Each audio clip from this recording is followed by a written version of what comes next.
Hello, everyone, and welcome to Conversations in Horror. I can't even get my own title for my own show correct sometimes. I'm your host, Kevin L. Powers. I'm a filmmaker, avid film festival goer, and all that other types of stuff. I want to thank you for joining me for my show. And my special guest today to discuss one of our films today is Dave Watkins, who you will know from having been here on the show for several other conversations. But today we have a special movie because we're celebrating African American history, and what better way to do that than to do a film that was made by an African American, and that movie will be Death by Temptation. But before we get to the movie Death by Temptation, let's have Dave tell everyone a little bit about who he is so that we all have a reference point. Dave, take it away. Hi, yeah. So I'm Dave Watkins. I'm also a filmmaker. I work on independent, low budget movies, writing, directing, producing. And I'm working on a movie now. I'm in post production for we're calling it the Story Box now, and it's an independent. It's a feature horror movie. So doing that, and I'm also a movie buff and a physical media collector, focusing mostly on Blu-ray movies and 4K disc right now. So this is actually just I just want to throw this out here for everyone who's listening, is that this is a great reference film because it is an independent film done by James Bond III, who I didn't realize has never done another film as a writer director since this film.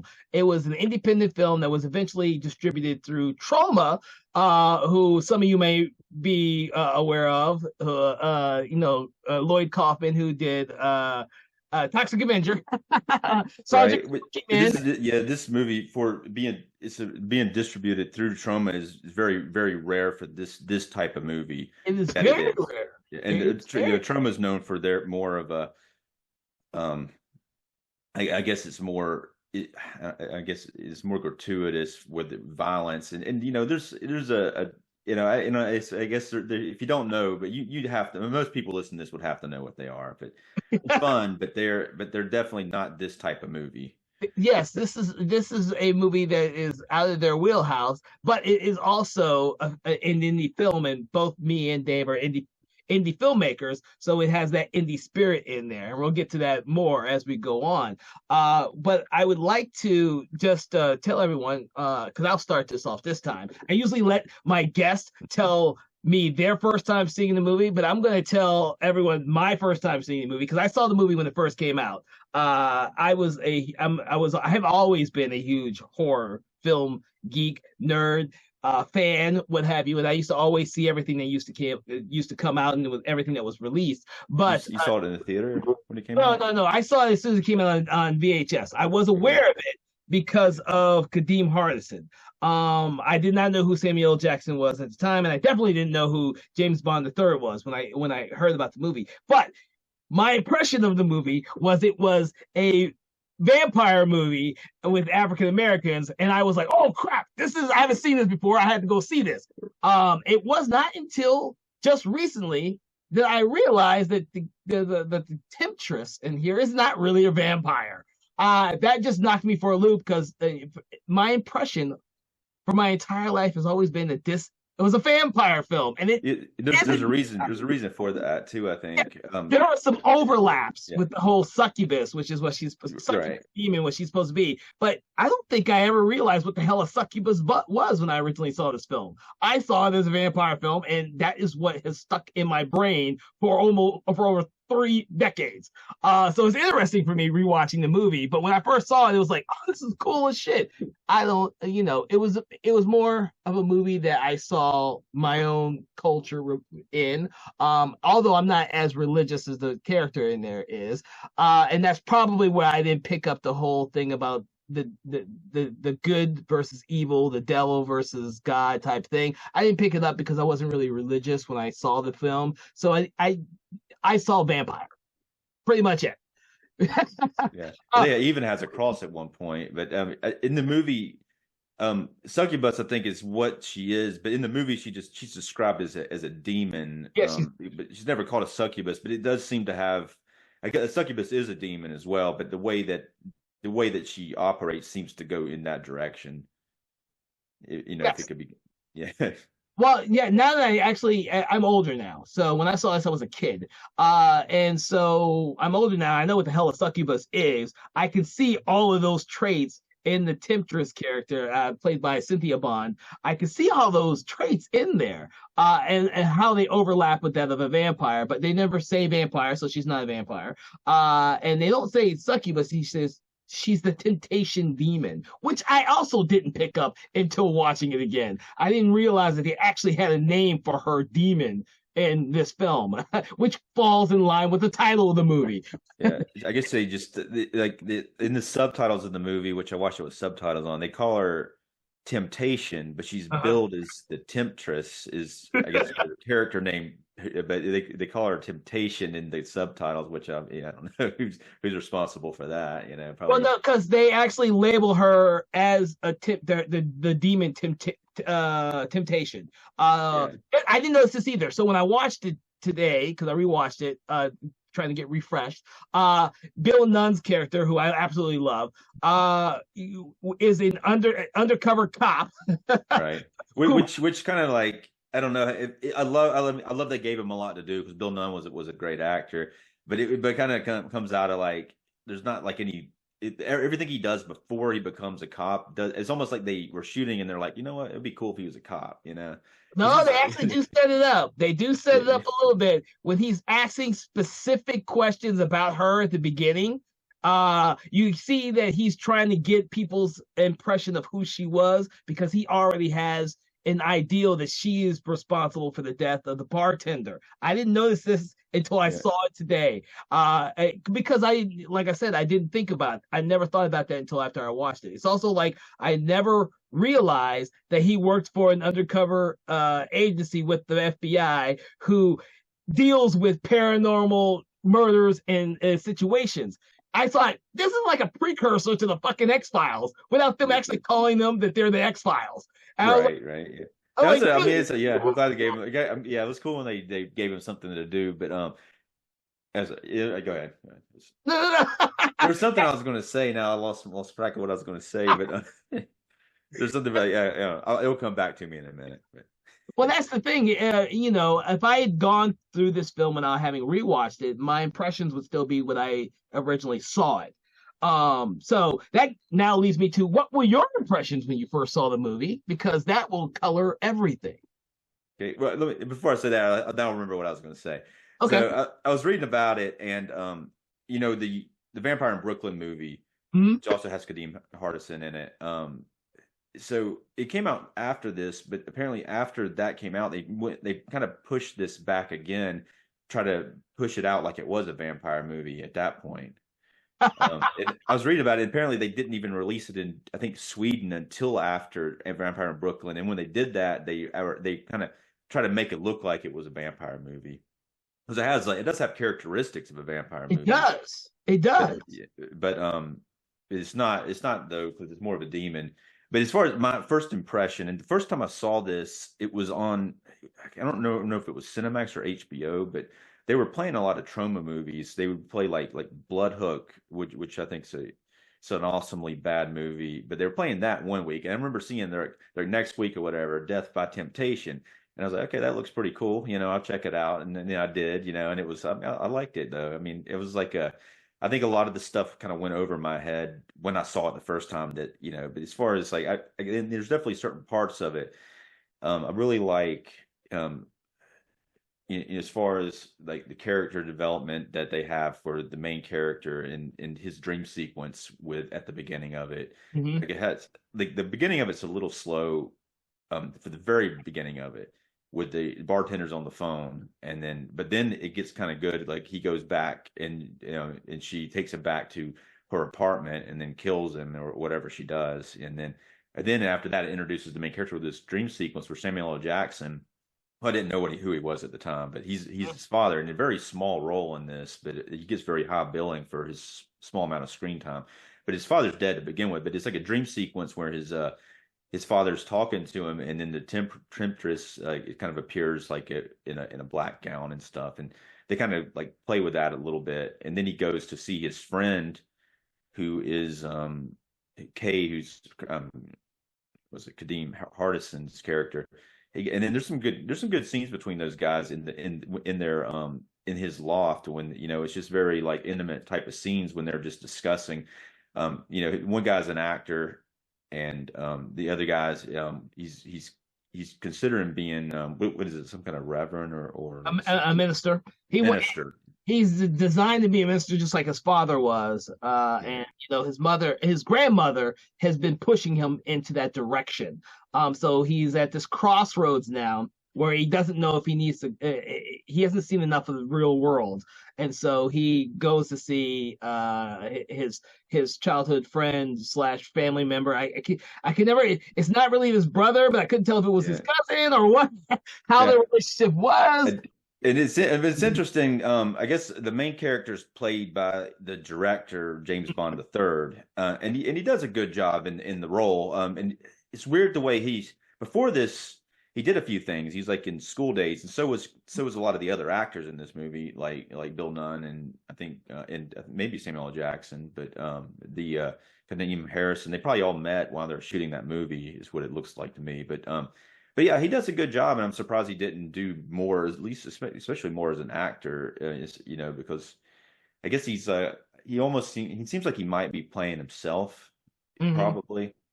But he does it very sincerely, and it comes off very sincere.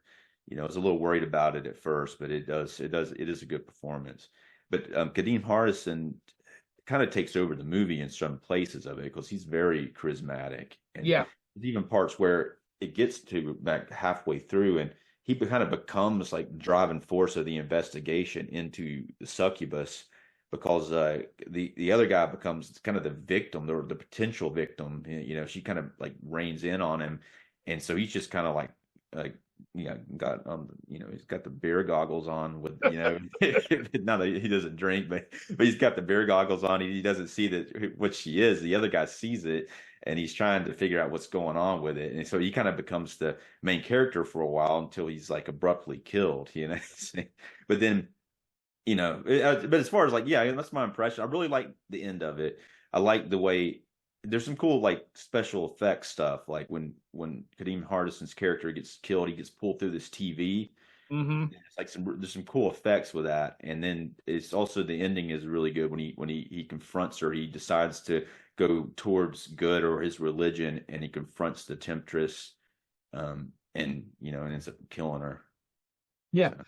So, Well, yeah, because now he's by the end of the movie, of course, Joel, which is the Bond's character, has realized he has come to that point where he's realized that his faith is the most powerful thing that he has to overcome this temptress. And it's also his mother or grandmother, I keep wanting to say mother, his parents are both dead in the movie. His grandmother who's raised him has actually gone in there to help save him, but he ends up saving her. And of course you see the real demon, which they creatively did. If they actually shown the real demon in the movie, it probably would have been cheesy. But the way they superimposed effects and filters over it, it actually brought it out more. Didn't make it seem so cheesy. Thank God. yeah. Uh, So I was watching some behind the scenes. There's this behind the scenes thing. I got the disc I have is a Vinegar Syndrome. They released it, pretty oh, good copy of it, and it's a good presentation of it. But they also have this. It's a very odd video with Lloyd Kaufman interviewing the director of photographer, who's Ernest Chris Dickerson. Dickerson. Yeah. Yeah, he directed Demon Knight and Juice. He's been doing tons of TV show. He's still working. Oh yeah. He did a lot of episodes of The Wire and Dexter, The Walking Dead. But so Lloyd Kaufman's interviewing him, and Kaufman has his handheld video camera in his face. And so it cuts from one shot, which is the master shot, to this close up of the dude. Someone is a man in the master shot too, but it's an interesting way of doing it. But Lloyd Kaufman's interviewing him, and so when Trumbo bought the movie, um, so the guy wasn't available. Ernest Dickerson wasn't available, and they wanted to add some more stuff to it. So they actually went and that demon stuff at the end. Lloyd Kaufman shot it himself. Yeah, like the weird shots. It's Yeah. actually like the monster from some other movie. It's some Oh, monster really? suit from some other movie, but it looks really good. It looks fine, and it's funny because he's talking to the guy, Ernest Dickerson, and he tells him, you know who shot that and who shot those interstitial, I mean, those extra stuff, and he said he didn't know, and finally, like later on in the interview, he reveals it to him, and he's kind of a little like, the guy's really chill, but he's kind of funny. He kind of is like a little uncomfortable with the whole thing, but he never like, he's like, yeah, it worked. He was actually at one point I thought when I was watching it, because I watched it many years later and I'd done a bunch of other stuff in between. And he's like, I couldn't remember if I'd shot that or not. He's like, I thought maybe I had shot it. That's because But Ernest Dickerson became a big name in and of itself when he started directing his own projects and being a cinematographer at the same time. here's an interesting thing though, and this is why I think that James Bond the third, and why he maybe wasn't made to be a director like Ernest Dickerson is, because Ernest Dickerson started out as a cinematographer on this, and then he went to being a director. But so their deal was when they started making the movie, that James Bond the third would deal with the actors, and then Ernest Dickerson would deal with all the other aspects of the production. So he was directing everything but the actors, like the shots and all that. So the movie was kind of directed by both of them in a way, Oh, So it was sort of and that's what, I guess he kind of, I've seen that kind of happen before, especially when somebody specifically wants to just direct the actors, and then they're not, I guess they're used to just directing actors and not dealing with the shot selections or the camera movements and whatnot. So, yeah. Yeah, I but kind of go ahead. it's as far as it, and even like Lloyd Kaufman says in an interview, he's like, I don't know how you ended up with Trauma. This is one of the best movies we ever put out, And he's like, it was too good for us to put it out, If you watch his intro to the Trauma version, which is the version I have, and I have a question for you, since you have a better version of mine, he says, "Yeah, this is the best movie that Trauma ever put out." It's like he's not ashamed to admit it. Yeah. And I mean, and it's like, and I think a lot of it has to do with the way it's shot and the like. I think you mentioned before, and I was going to say it too. Just the spirit of the movie. Like he has a very independent spirit, like an indie movie, and you could tell that there was a lot of just love put into this movie. Everyone wanted to be there. They were having a good time with it. Yeah, and while we were talking about Ernest Dickerson, and one of the things I really, really liked about when I rewatched the movie, and I've seen a lot of Ernest Dickerson stuff in terms of cinematography, but I love the way that he lights a lot of the scenes by using a external light outside of windows and doors, Yeah. especially at the Temptress's house. Is like, and when I rewatched it, it's like, oh yeah, that's something that you wouldn't do if for a vampire. But vampires are supposed to be out in the sunlight. It's the little things like that that not only add to the story aspects, but also added to the amazing cinematography for the time in which the film was made. And I think it's something similar to what he did in Demon Knight, when there are some scenes that are lit from the outside because all the people are trapped on the inside of the location. Right. I only noticed it for this first time because I've seen a lot of Ernest Dickerson stuff, and I've always admired him as a director and cinematographer. Yeah. So, getting back to some of the story aspects of the film, I couldn't not but notice some of the really risque stuff they had in the film. The conversation with the bartender, since you mentioned that. The opening conversation with the bartender has him talking on the phone about him wanting to pay for an abortion for the girl he got pregnant. Right. Yeah. And then, of course, you have the scene with the gay man trying to pick up the other guy who's neither gay nor straight, or he's not sure what he is, because in one scene he's definitely gay, and in the next scene he's actually getting with the temptress. So yeah, I mean, I think it's like he's probably either closeted or she may have she is a demon, so she may have some kind of supernatural draw on people to be able to get them to do what she wants, maybe, I think she does, only because there are certain, every person who gets close enough to her is always drawn to her, as though she's like this character that they can't not live without. even Kadeem Hardison's Kay, after the first time he meets her, he's obsessed with her, and then he tells Joel that he did get a little jealous when she did not respond to him, but responded to Joel. Yeah.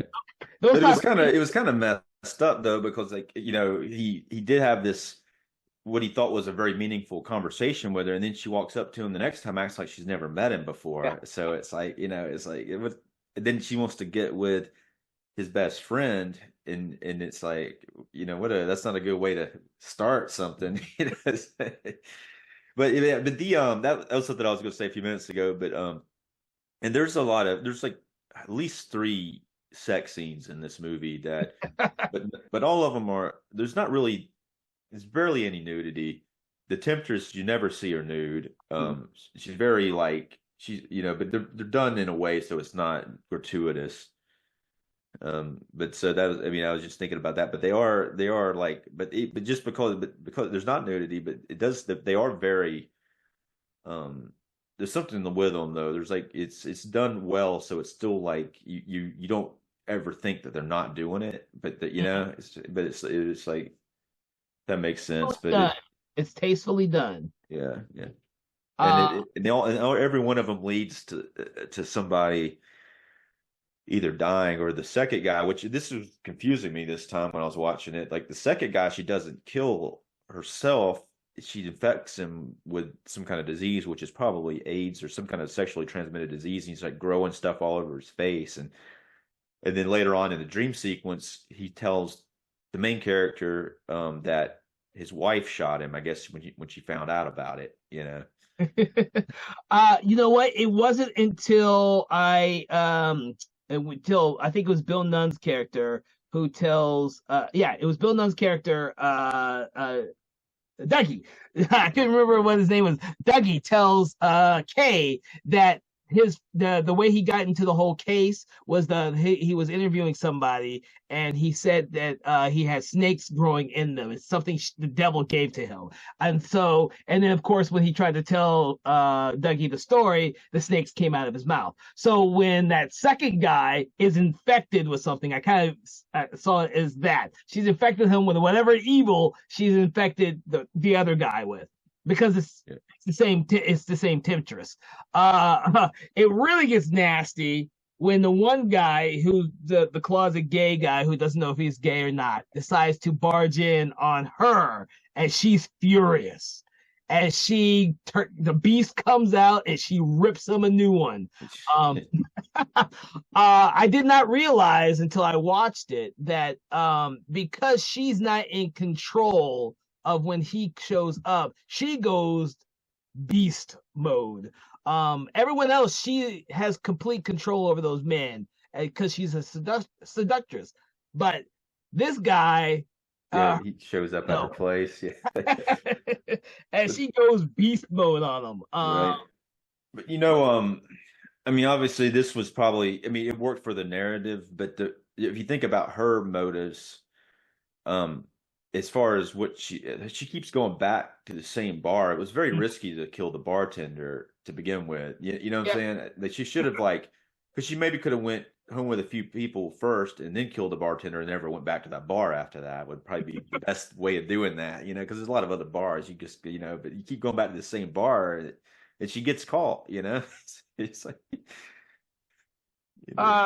You know what? When you put it like that, there is absolutely no reason for her to go back to the bar if she's killed the bartender. She should have left while she was ahead. Right. But it's obviously they had the bar. It was an indie movie. They had the bar. But even if it's from a writing standpoint, it's kind of cool that she goes back to the same bar because it would add a lot more running around trying to figure out if she goes from one bar to the next. But I guess it becomes a different type of investigation. It would still have worked, if she went from different bars, if they were able to follow her, but I don't know.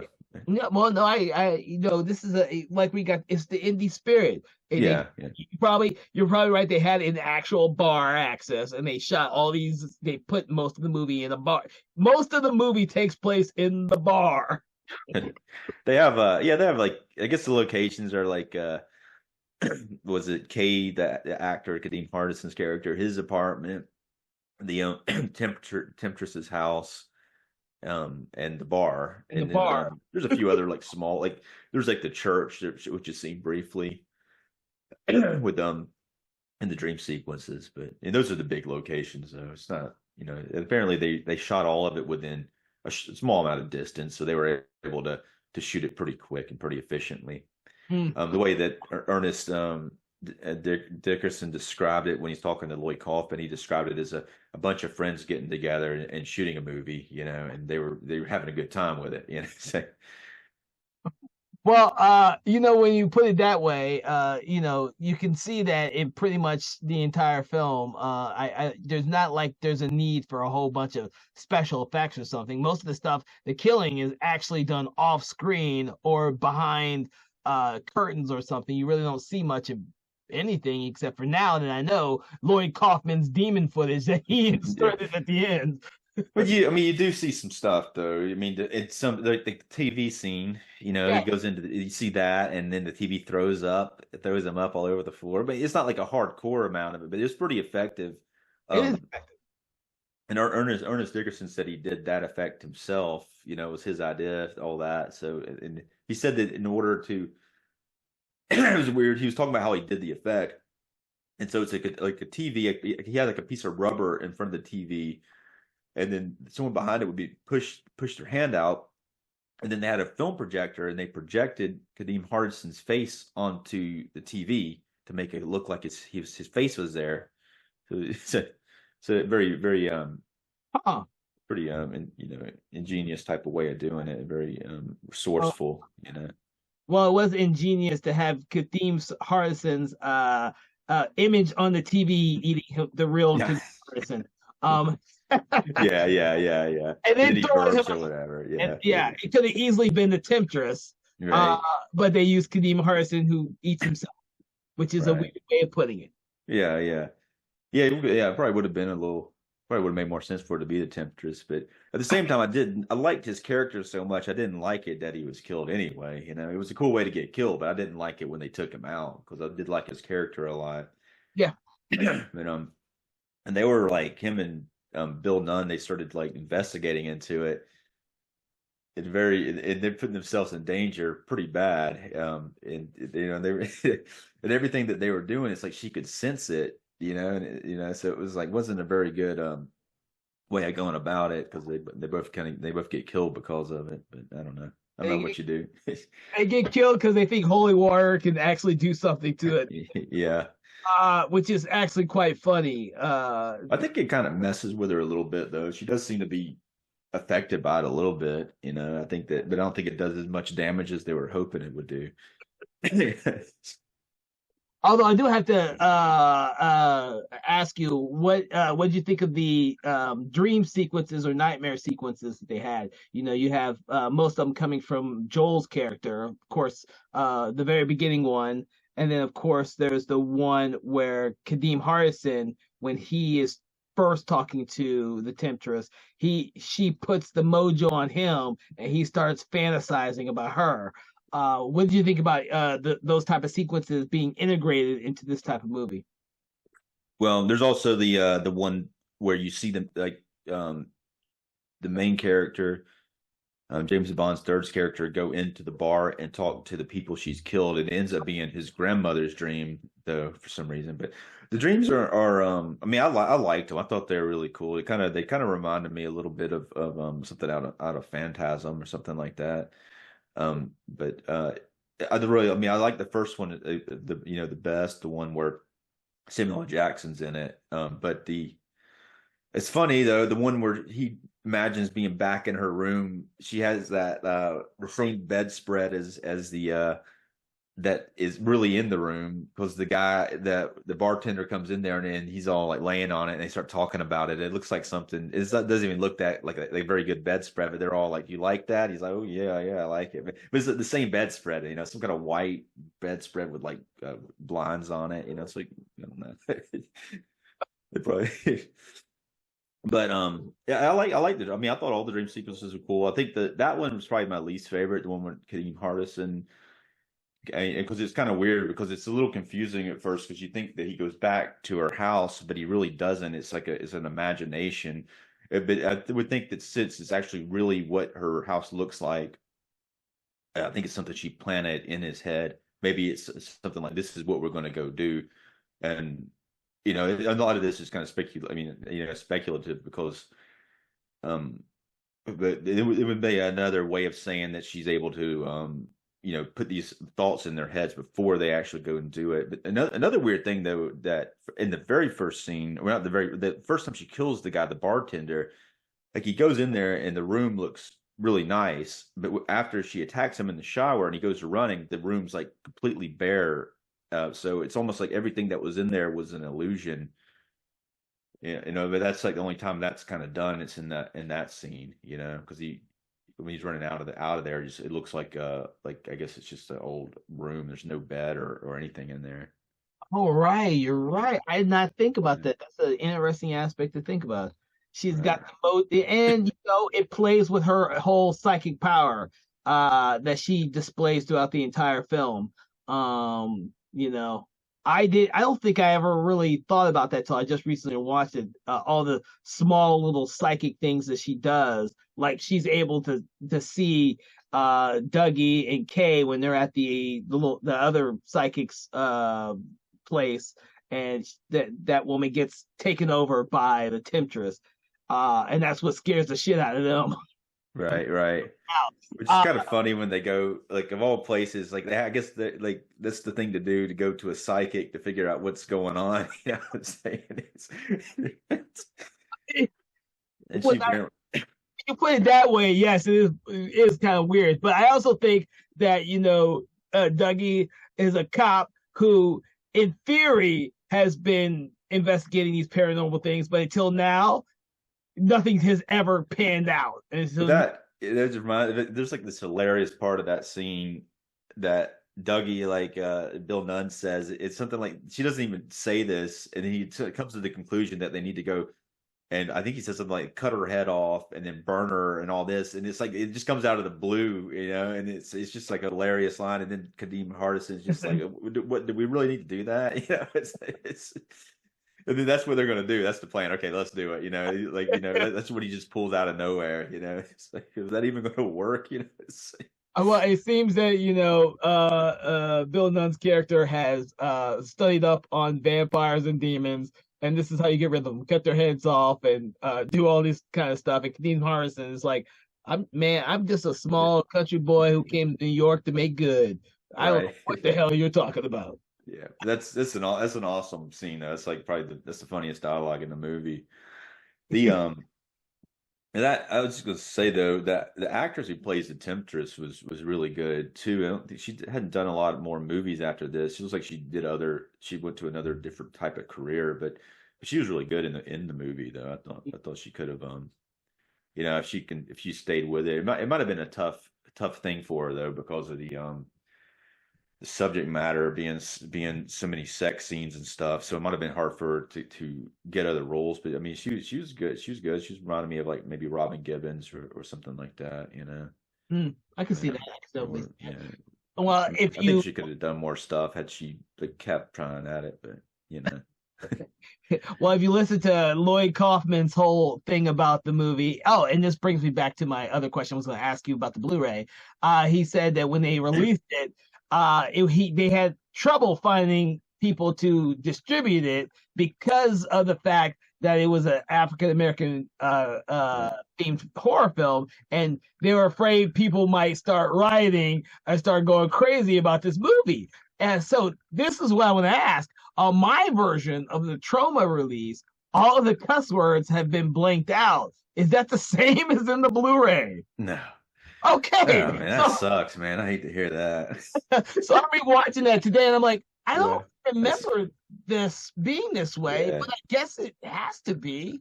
No, but I, that's that you missed that line is like when he says the thing about cutting her head off and all this, and there's like some F bombs in that part. I don't know the exact what exactly was said, but it was hilarious. It was like some pre Quentin Tarantino dialogue in that scene. it's all blanked out on the Yeah, Trauma. yeah. I'm like, this is odd.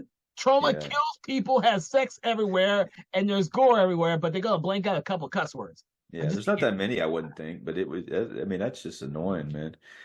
But the yeah, but he does say it's funny though. I don't have that introduction on, as far as I know. It might be on the disc somewhere. I might have to look into it some more. But special feature. yeah, but he does like when he's interviewing Ernest Dickerson, he does say all that same stuff. He says that what he said happened. They released it in the theater in 1990, and it was fine. You know, they weren't worried about the theater. I guess they were more worried when he said putting it out on VHS. They were worried about people being upset about it. Yeah, that's what he said. Yeah. I don't know which I mean, it's so I guess it was the case. And he also said that, you know, this movie, so it is like a, you know, all black movie. I don't think there's any white actors in it or anything else in the whole movie, but there's that, and it's like, you know, produced and directed by black people. So it's like it was definitely, like he said, up and like before that they had, you know, like Blackula, the exploitation films, and, you know, and Shaft and all that. But this was like that kind of ended and died down, and this was like kind of like it's actually an important movie if you think about where it kind of came in, because it went from that to this was it's still kind of like teeters on that, like maybe a little bit of exploitation, but not much. It is a lot more tasteful and it's very artistic, and it's, you know, and so, but it is sort of like it went from that to kind of segueing into something that was more mainstream for, you know, for the audience to accept, like like Spike Lee stuff. Like Spike Lee like did School Days before this, so that was kind of becoming like people were starting to really appreciate that sort of stuff.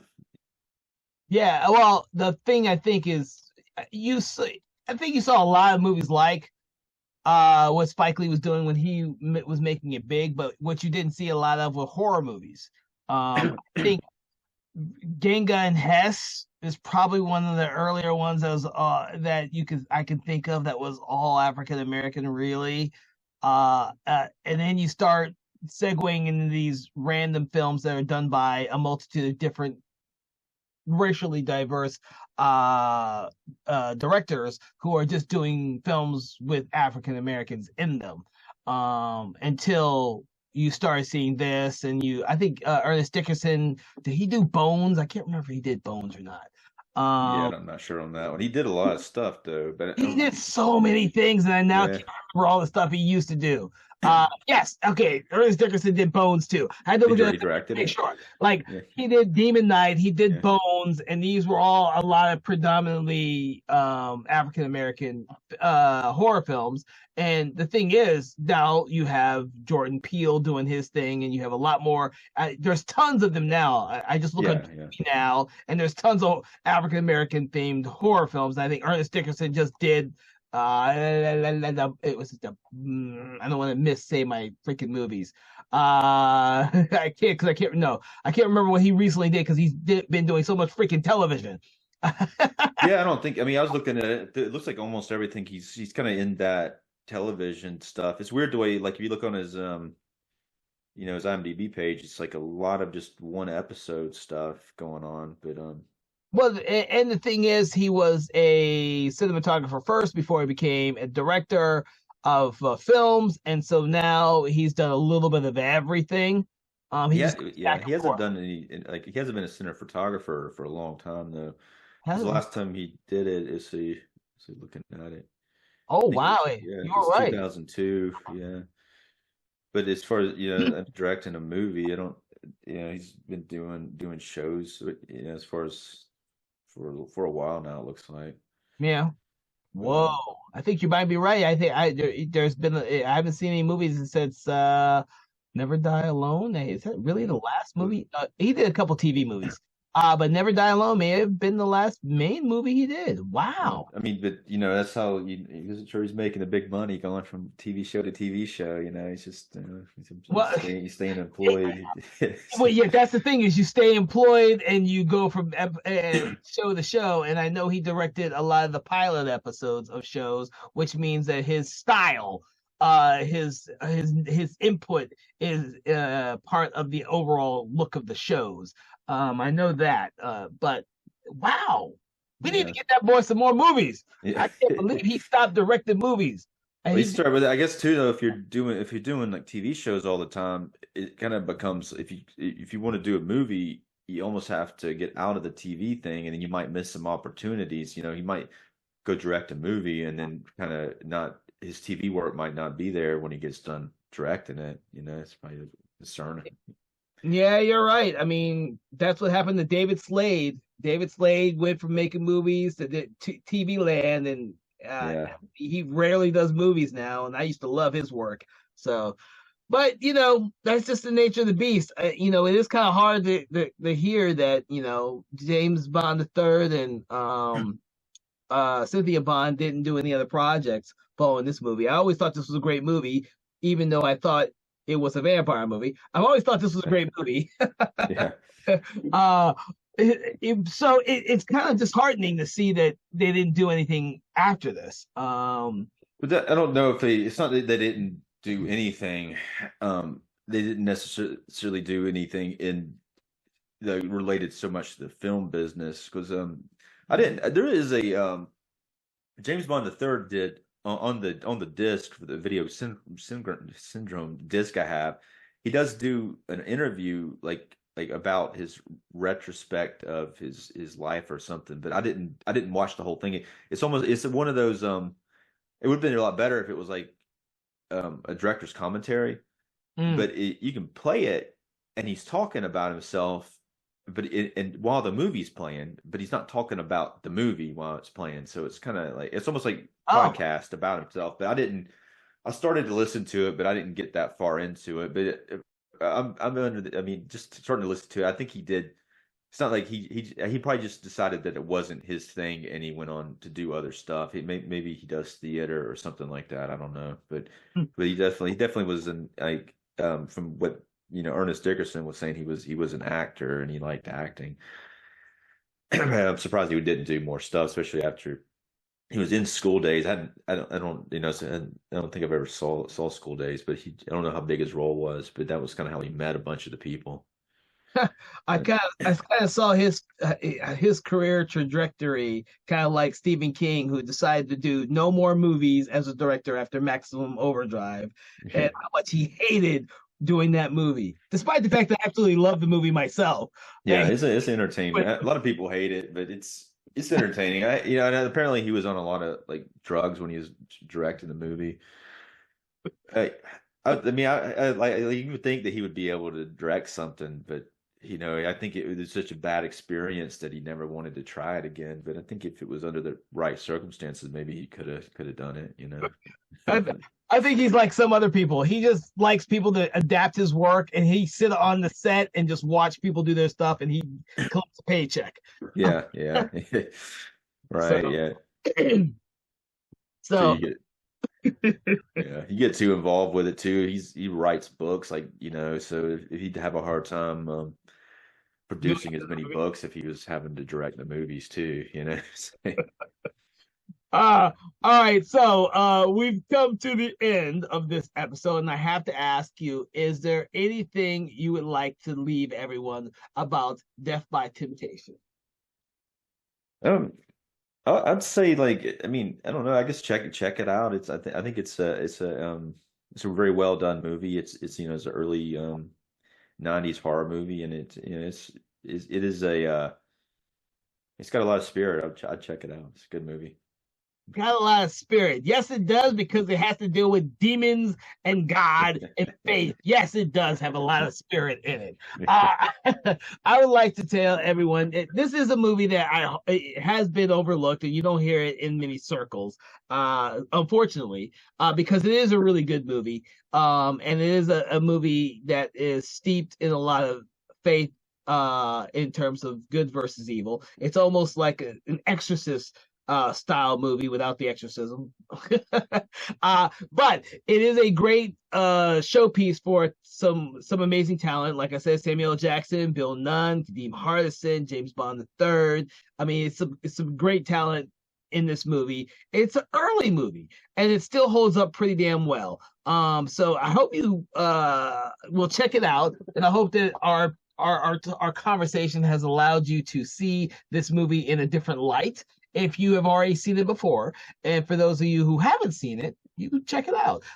So with that, I want to thank you all for joining me and Dave on Conversations in Horror. And please check us out. Check all the other previous episodes we've released. Check out some of the future episodes we're going to have coming up. Subscribe, go to our social media sites, do all that stuff that you modern people do.